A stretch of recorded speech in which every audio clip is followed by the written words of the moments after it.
in the book, what I try to do is show that Asian American experiences, even among the Korean and Chinese population, is very diverse. Each children goes through different hardships.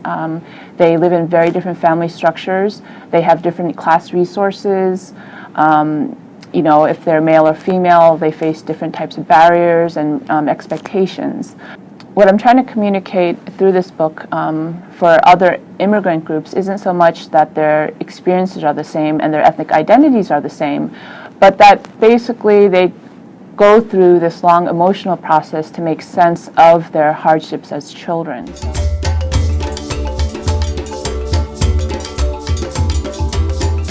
One of the surprising things that I found during the interviews was the tremendous amount of emotional strength and resilience that the interviews basically showed in trying to navigate very traumatic experiences. So some of them had gone through physical and emotional abuse, neglect. Their parents had gambling problems or were addicted to drugs. A lot of them were in families that were separated physically by thousands of miles, and so they rarely got to see their parents. So it really surprised me that people eventually, as they grew up and started to face similar issues as adults, tried to reconnect with their parents despite all the problems that they had. And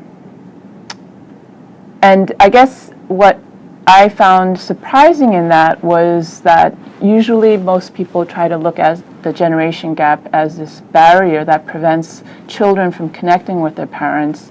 But I actually found that those interviewees found this as a source of strength instead.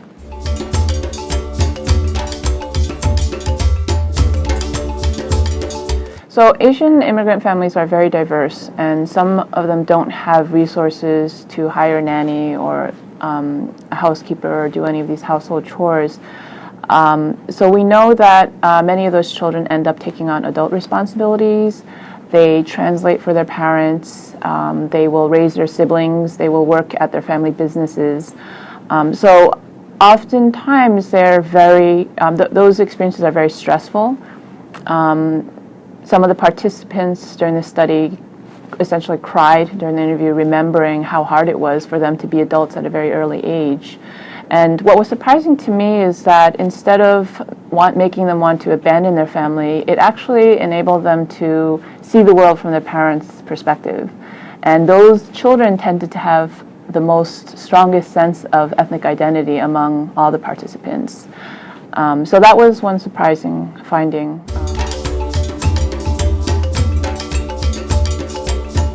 In my family, when I was younger, there was a lot of expectations about me succeeding, doing well.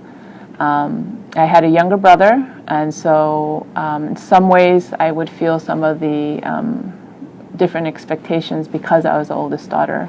So I think that this book in many ways was my way to also make sense of some of those experiences.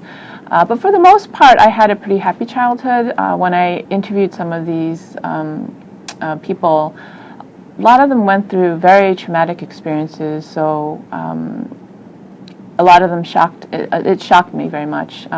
Sometimes they would end the interviews and tell me that the whole interview was very therapeutic for them. In fact, most of them did. And that's understandable because the reason why I call this book Saving Face is that these interviewees create an image for themselves that will allow them to give meaning to their parents' sacrifices and preserve their dignity when they're outside.